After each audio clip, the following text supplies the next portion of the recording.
Okay, this will be our first unit that we're going to cover. One thing I want to tell you about is that I have gone through and changed the order of how we'll be going through the chapters in the book, primarily because there are some of them, when we talk about the interviews, the practitioner interviews, I wanted you to complete the practitioner interviews before we did the units in the book. So I've gone through and rearranged the orders a little bit, so if it may be a little confusing for you, but this is the first unit on student support services, although I think in the book it's actually chapter 10, but check the reading assignment notes that's on Blackboard and you'll be able to easily see what chapters you're supposed to read for this particular unit, but they are out of order. And then by the time we get to, I'd say early October, we'll be back to where they're in order, and then that will proceed through the book regularly. But like I said, I wanted you to be able to do some of the practitioner interviews before we get to some of the sections of this particular course. So this particular unit, the very first unit we're going to cover, talks about student support services, and admittedly this is something that's changed a lot over the years. You know, back, if you'd asked me when I first started my teaching career 22, 23 years ago what support services were all about, I wouldn't have had a clue, and I might have said, well, maybe that's maintenance, or maybe that's the cooks or something like that. And so this is something that's relatively new to education lingo. And and the other thing that's sort of unique about special student support services is that if you go to one school district, you may go to NICSA, and they define student support services as this, and if they have a director of student support services, they may have this job description, and you go 20 miles down the road to a different school district, and they have a completely different perspective on student support services. So I wanted to throw out that caveat just to start with, that this may be defined differently in the school district that you're working in. So what we're going to focus on for this particular unit, for this course, and this is the way that we're going to define student support services, is we're going to define it as guidance and counseling, and we're going to talk about that and study about that, and then we're going to talk about student advising, which is often the same person. If you're in a small school district, the person that's a counselor is also responsible for advising, but it may be different depending on how large your school district is. Then we'll talk about mentoring, both adult student mentoring and peer mentoring. And then we're going to talk about partnerships with the community, and we've actually got an interview with Brian Fogel from the Community Foundations of the Ozarks that's included in this unit that you'll also need to watch, this interview that I've done with Brian on community partnerships. Then we'll talk about tutoring, and then we'll talk about before and after school programming in this particular unit. So anyway, many of these support services are overlapping. You know, your counseling and your mentoring program may be very, very closely related, and in some school districts they may be the same, while in other school districts they may be completely separate. So we're going to have sort of a liberal interpretation of this particular subject just so we can all be on the same playing field. Okay? Now, one of the things, and we'll talk about this a lot in this course, about how jargon, and I realize that some of the people that are taking this course online may not be from Missouri, so some of this jargon may be something that's completely alien to you. But in the state of Missouri, we have some lingo, and since I'm a Missouri school administrator and that's where I've worked, I'll probably focus a lot on that because I'm assuming that the large majority of the students taking this course will be from Missouri. And one of the most well-known things, especially when we're talking about guidance and counseling in Missouri, is something referred to as the box. So if you are in a school district and people start talking about guidance and counseling curriculum, many times they'll say the box. But ironically, the box doesn't even exist anymore. It's not even available. You can't get the Missouri Model Guidance Program box that we had for many years. And basically what the box was in 1998, the state of Missouri developed something called Missouri Model Guidance, and it was a curriculum set, just like any other type of instructional curriculum set. And it came in a box, and it just became known as the box. And so inside the box you would have what curriculum was appropriate to be taught in the area of counseling for first grade, second grade, third grade, and it would go through and give a very neat and clean curriculum for what should be taught as far as a counseling curriculum in school districts. Not even available anymore, but I wanted to throw that term out for you, so at least if you hear about it, you'll know what they're talking about. So the box is the Missouri Model Guidance Curriculum that was used in Missouri for many years as far as the standard for what should be taught as far as what school counselors did in schools. This particular lecture that I'm filming right now, I'm filming in July of 2010.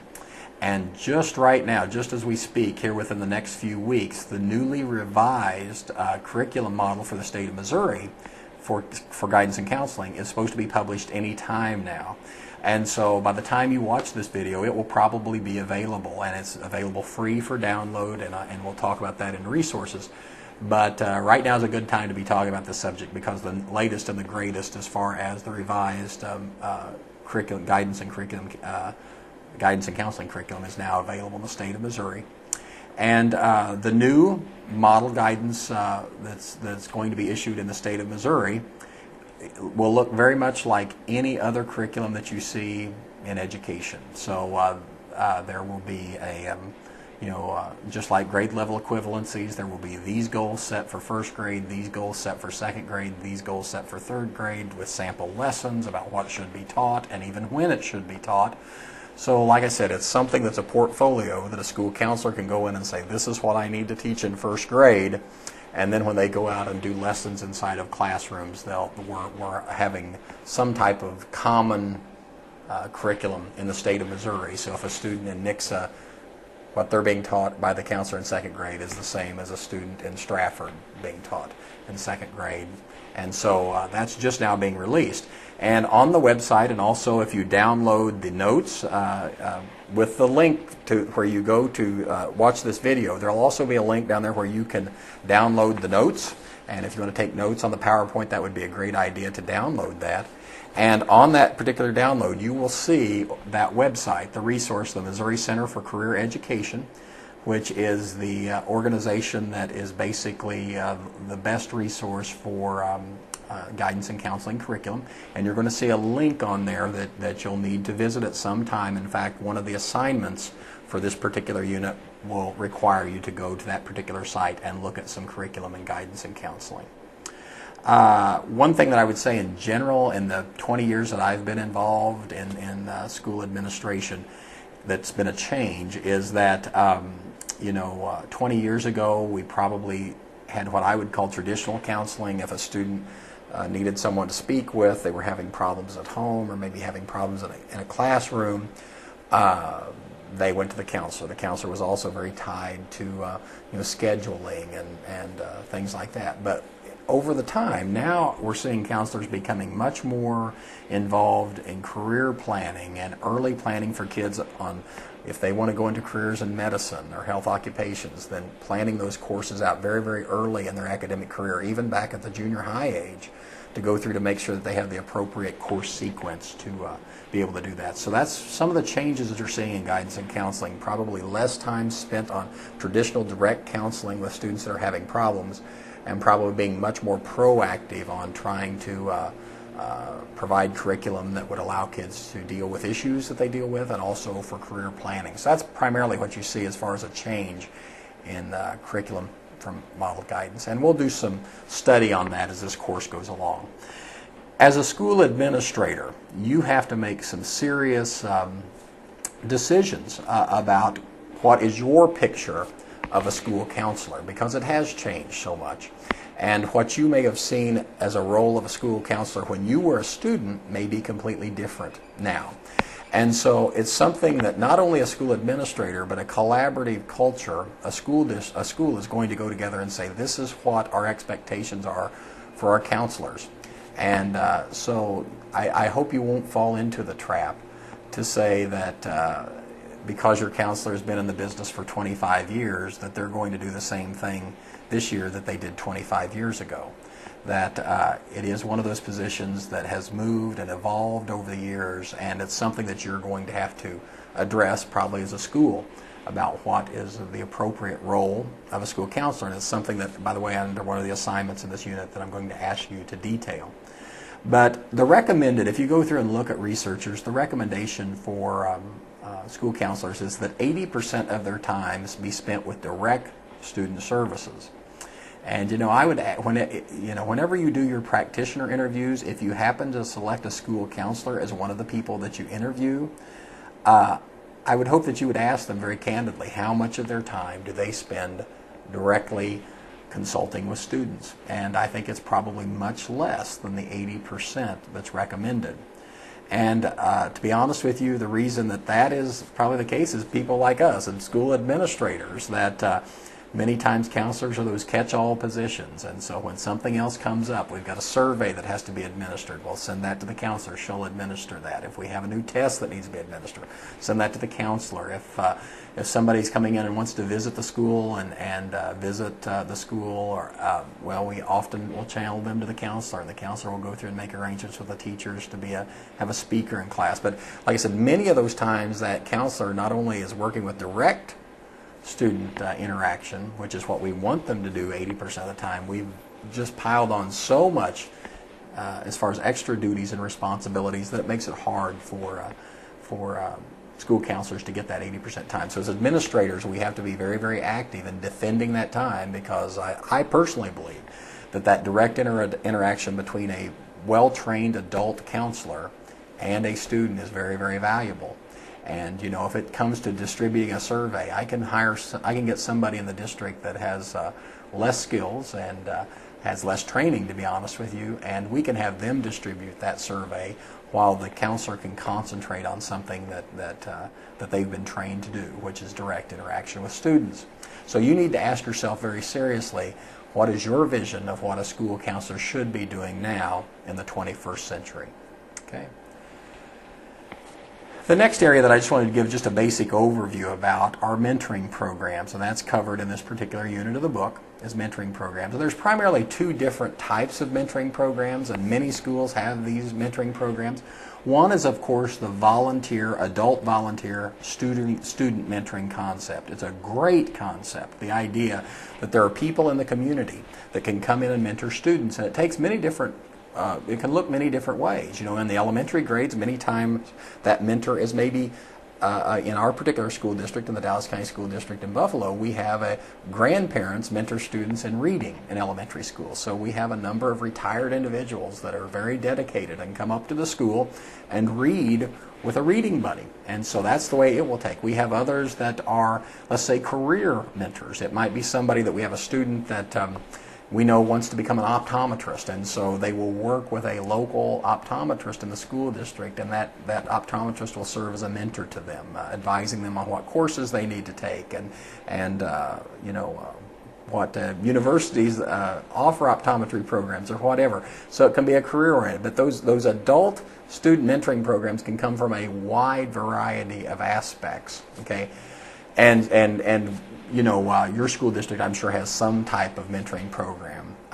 Many times they tend to be elementary based, but I think we can see where they're appropriate at all grade levels and can be very, very enriching and powerful instructional tools for kids. And also, to be candid with you, good PR between the school district and the community. There's no better salesman for your school district than your kids. And people in the community like to interact with your students, and it's good and positive. And so there's nothing better than a businessman coming in to mentor with one of those kids, and they become engaged in the school, and that helps a lot.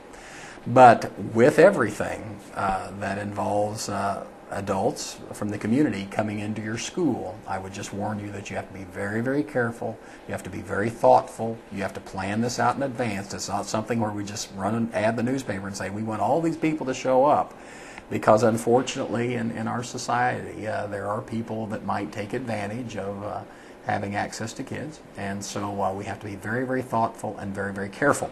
So I've gone through and listed 4 things that you need to think about if you're developing or a mentoring program in your school district, or if there's one that exists, to make sure that you reflect to say, are we actually doing this? And this is covered in the book too in much more detail. But first of all, whenever you're having adults come into your school to serve as mentors, make sure there's a training process, a pre-training process. And that might be something where you have somebody comes into the school and says, you know, I would like to read with students. I've got some time. I'm retired and I'd like to come read with the students. And you say, that's great. We want to have you. And in order to do that, we have some trainings that we require you to go through. And obviously you probably don't want to do that training every time you have a volunteer come in, but it may be something that, you know, 2 or 3 times a year you've got a scheduled training where you can have some instruction with your adult mentors that come into the program. And I would encourage you to go through, don't reinvent the wheel on this, that there are a good number of especially resources on the internet that goes through and says this is what you need to do as far as training adults to be engaging with kids in a school setting as far as a mentor. And so make sure that you go out and steal good ideas ruthlessly from other school districts. See what they do as far as training. Check professional organizations. The counselors organizations are good examples of a resource for that information, and see what we need to do as far as pre-training. And then after that person, you can call them, you're now a certified mentor. I know in Kabul we had certified mentors that after they had completed the training, you saw how dedicated they were. You know, they had to come in and do 4 or 5 hours worth of training, and we broke that up over several days. And once they got into that particular point, then they became a certified mentor. And to be honest with you, after you could do that, you had a better idea about what kind of student that particular adult might be a good mentor for, just by the interaction with them. But anyway, figure out pre-service training. And then you also have to figure out what do you do after they are a mentor as far as continuing support for them. Do we have someone that they report to? Do we have a system of documenting, you know, what students they're mentoring with? Many times it's the classroom teacher that will monitor the mentor that is working with one of their students from their class, especially in the elementary schools. But it may be a counselor, again, where we're dumping more responsibilities onto a counselor. It may be somebody else in the school district that's the appropriate person, that's a contact person that we know, when that person is there and if they have challenges or troubles, what they're doing.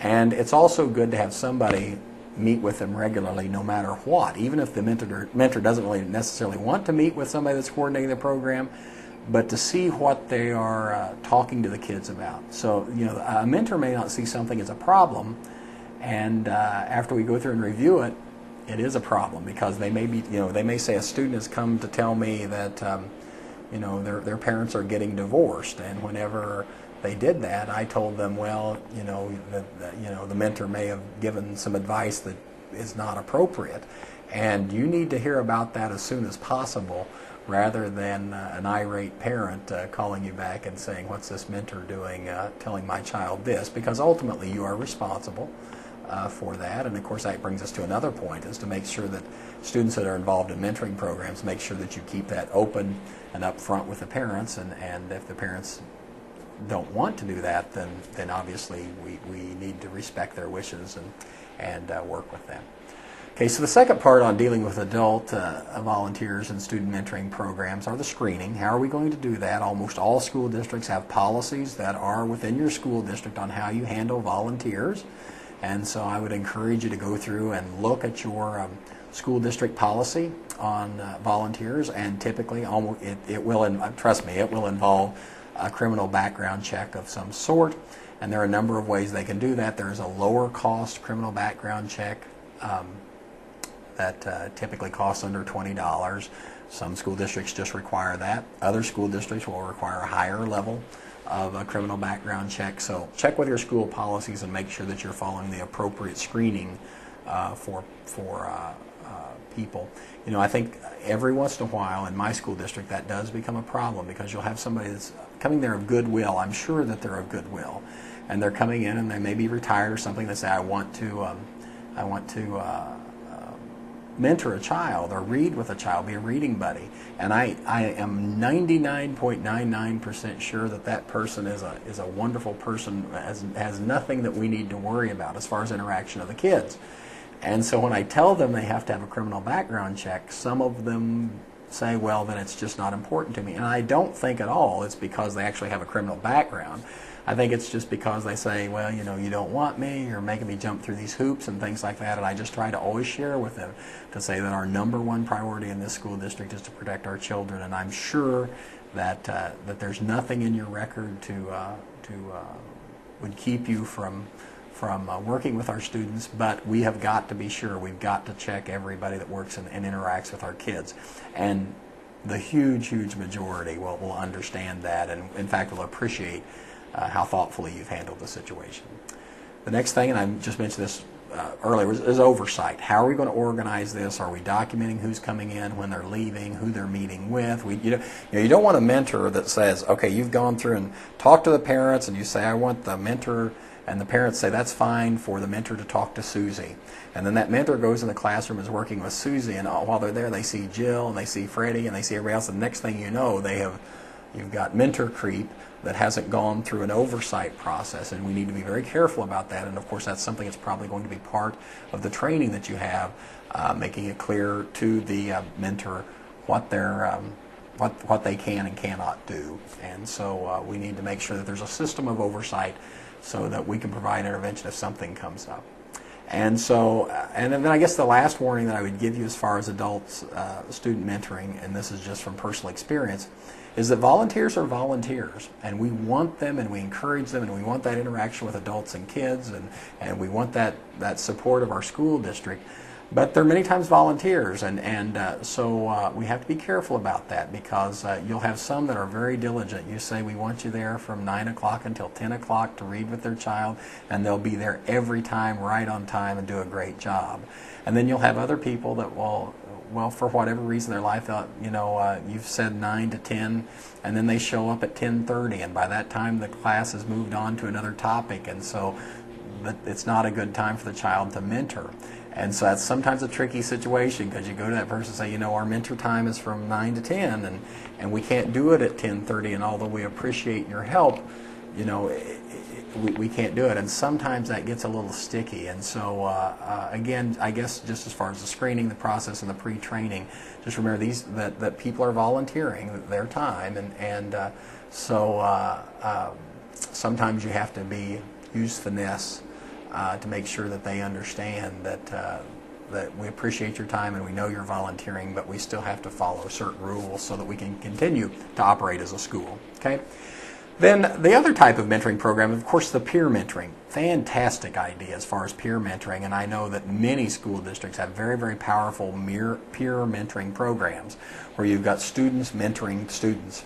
And again, the issues are the same, and as far as training, screening, and matching appropriate peers with the appropriate mentor and mentee. This cross-age mentoring is very, very powerful. In the eyes of an elementary student, every high school student is a god, and so it can sometimes be that age to age, a 12-year-old and a 12-year-old may not be good mentors for each other, but a 18-year-old and a 12-year-old may be very powerful. So that cross-age mentoring is another thing that you should be looking at as far as a school district. And again, oversight, same thing with peer mentoring. I think sometimes the oversight on peer mentoring is easier because we understand that schools, the students are the students and the teachers are the teachers, for example. Okay. Let's talk about school community partnerships, and very, very, very important. I don't care what type of school you're in. My very first administration job was in Dora, Missouri, and at Dora you had three things. You had the school, you had a gas station, you had the post office. That was it. We were the community of Dora.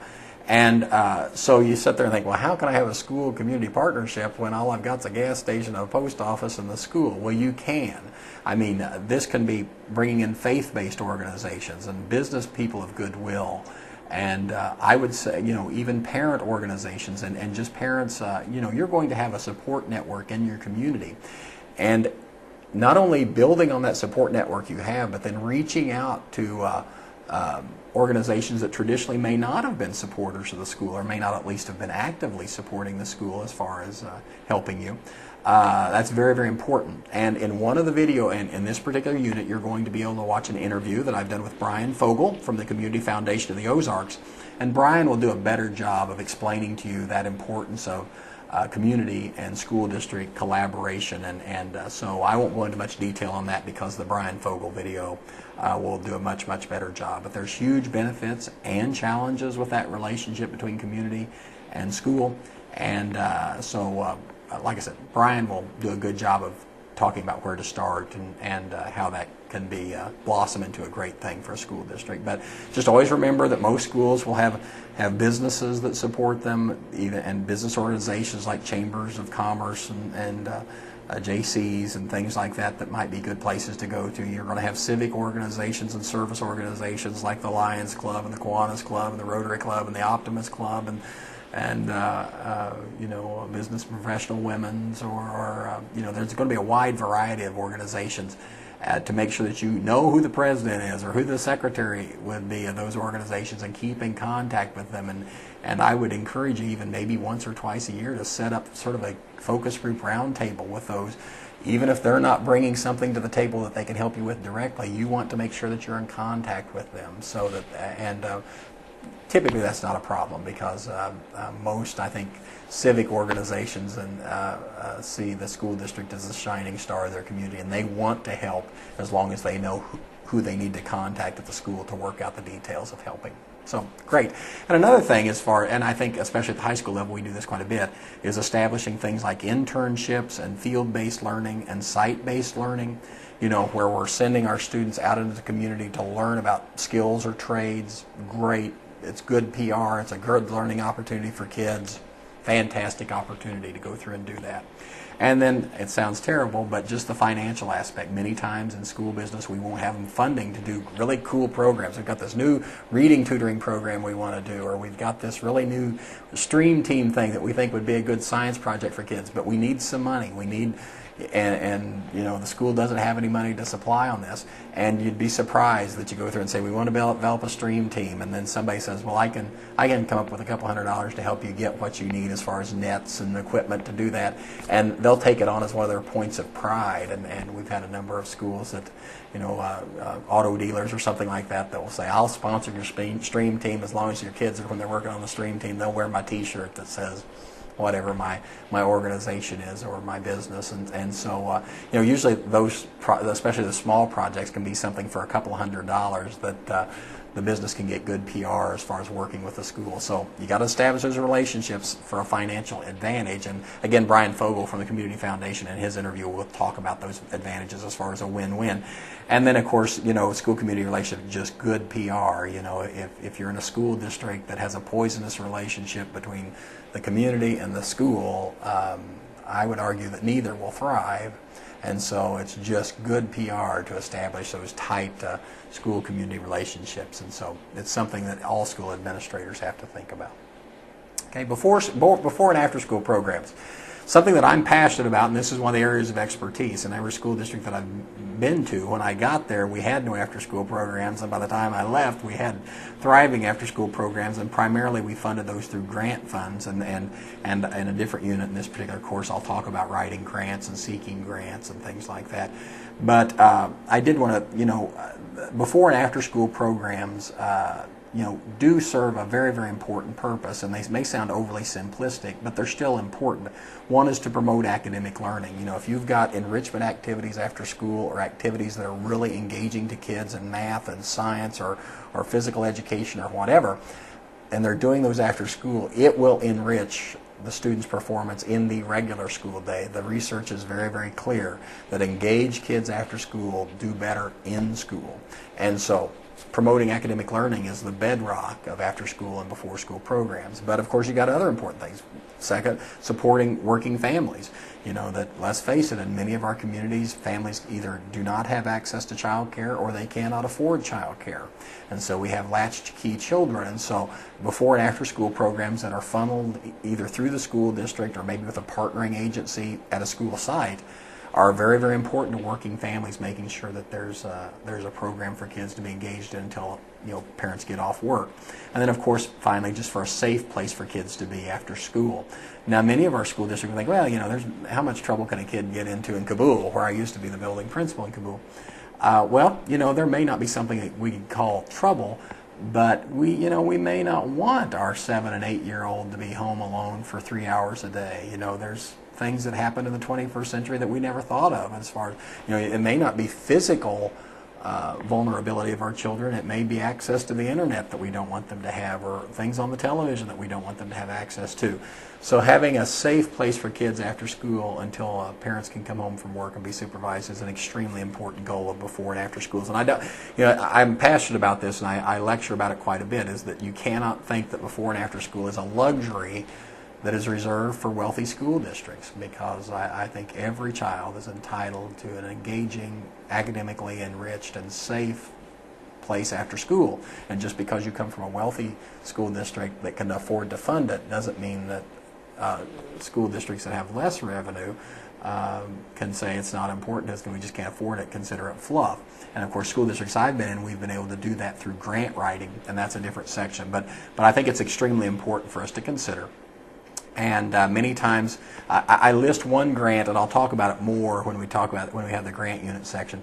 But the 21st Century Community Learning Centers grant is one that's a federal grant administered by the state of Missouri, and there are a huge number of schools in Missouri that get this kind of money, and we just received it this last year in Dallas County, and it's about $2.5 million over the next 5 years to implement after-school programs, and so there are monies available out there. It's 100% federally grant funded. So if you're an aggressive school district wants to go out and seek grants, there's grant funding to help on this. And of course, partnerships with outside organizations. Many communities, if they have a YMCA, they may have a YMCA at a separate campus, but the YMCA comes in and offers the programming at the school site and charges a fee. But that's something that can be worked out through administration and the outside organization that can do that. Again, the goal is to promote academic learning, provide a safe place for kids, and to help working families. And whether that's provided by the school district or a partnering agency, we want to support that because it helps our kids. Okay. Peer support programs, and some school districts, this is sort of hit and miss, I think. I've been in some schools and it's very, very popular. I've been in other schools that it's different. I think this is really different than mentoring programs. Peer support is going to be things that focus on things like conflict resolution, peer mediation, and arbitration.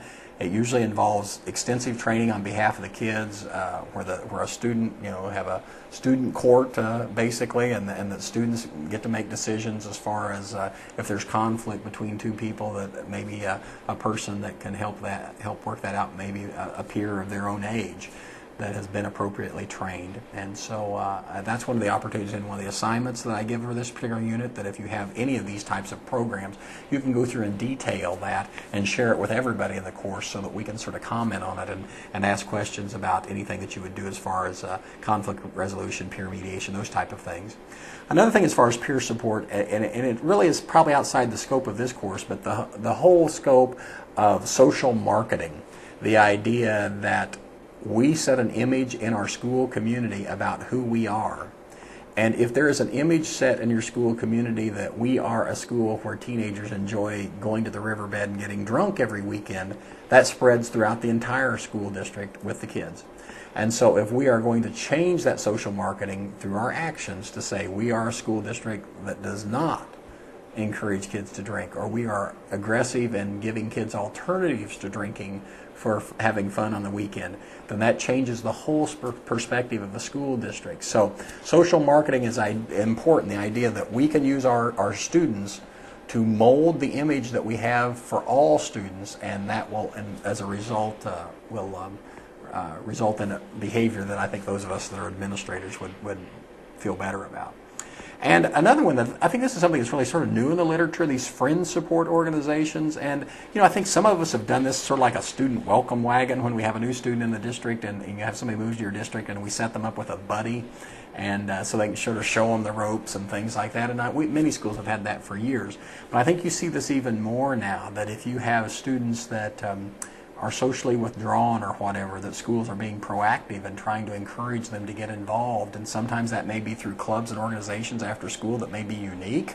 You may have a technology club that may focus on trying to get students that may have been socially withdrawn engaged in school, or there may be some that are clubs on a certain type of book, whether it be whatever the latest vampire book is. They may have a club that's after school where students can get together and discuss the Twilight series or whatever, and get those kids engaged. And through friend support organizations and networks, you think, well, that's a Twilight book club after school.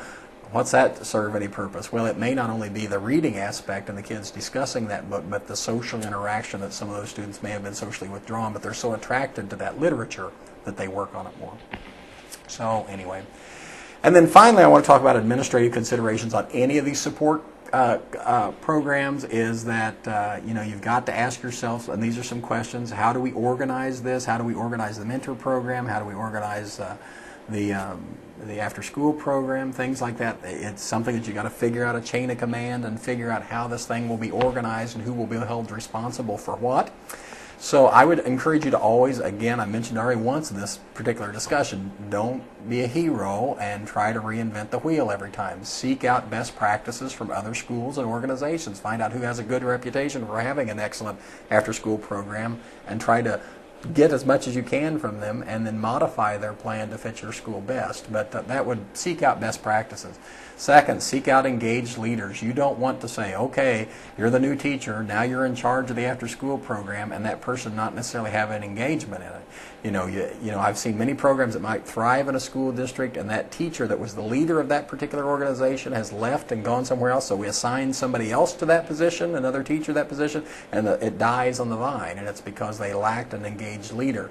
So I would be very, very careful when you make selections about who's going to be in charge of these organizations. Usually it's not the first generation that gets these clubs involved or organizations, after-school programs or whatever involved.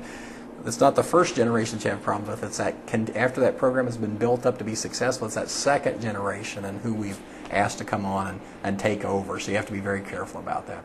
And then again, develop partnerships. That's something that we'll talk about all through the course, is developing partnerships, not only with other schools, but with the business community and things like that. And that will help you. Right now in the Dallas County R1 School District, for example, whenever we developed our 21st century after-school program, we came to the conclusion that it would be best for the YMCA to administer the elementary school programs on our site rather than the school. They do it at the school building, but the YMCA hires the staff, monitors the staff, trains the staff, and does that all. Now, at the middle school and high school level, it was more appropriate for the school district to continue to offer those particular programs. Well, we had to develop a partnership with the YMCA to do that. And so that's extremely important to think the school doesn't always have to do everything. Many times you can partner with somebody that may be in a better position to do a better job at whatever type of program support service you're trying to offer. Funding, we'll talk about this in a separate unit, but grant funding is always available. School funds, in the interview that we have with Brian Fogel in this particular unit, he'll talk about the Community Foundation of the Ozarks and how different organizations will try to channel funds through schools, through grant type organizations. And I would say often, many times we worry about money so much, and we don't need to worry about that much. It's such small amount of money. We'll hear people say, oh, well, the reason we don't have a stream team is because we don't have the money. And then you get to looking at it, and it may only be a couple $100 of equipment. So it's sometimes money is an easy excuse not to try something, and many times you can come up with the money. So don't just always assume that money is a big barrier, because many of these programs, especially when they're started, may be very, very low cost. And then finally, oversight and administration. Most school districts will have policies already developed related to these types of things, but what may not be developed is how we're evaluating if that program is being successful. How can we say whether we're doing a good job with the peer mentoring program or the after-school program or the adult mentoring program or whatever. And we probably need to figure out these are our goals and figure out a system of how we're going to check to see if we're meeting those goals. And again, look to other organizations. Don't try to reinvent the wheel. There'll be other people that will give you advice on this is the best way, for example, to administer an after-school program. I mean, I stole ruthlessly from the YMCA organization because they've done that after-school programming for years and had lots of good ideas on oversight policies and operations that we stole and use in our school district now, but were originally developed by the YMCA. So as far as summary for this unit, we're going to do some study and reading on guidance and the role of school counselors. We're going to be doing some study, reading, and activities on mentoring and peer supports, school and community partnerships, and before-after schools, and talk about administration processes. This particular unit may take about a week and a half for you to complete. I'd say probably actual reading time and actually completing coursework and assignments is probably going to be about 8 hours of time. So you need to think about that appropriately. So anyway, so next you'll need to go through and just follow through on the courses that are posted up on, for this unit on Blackboard, and we'll learn all about support services and how they can help our kids in our schools.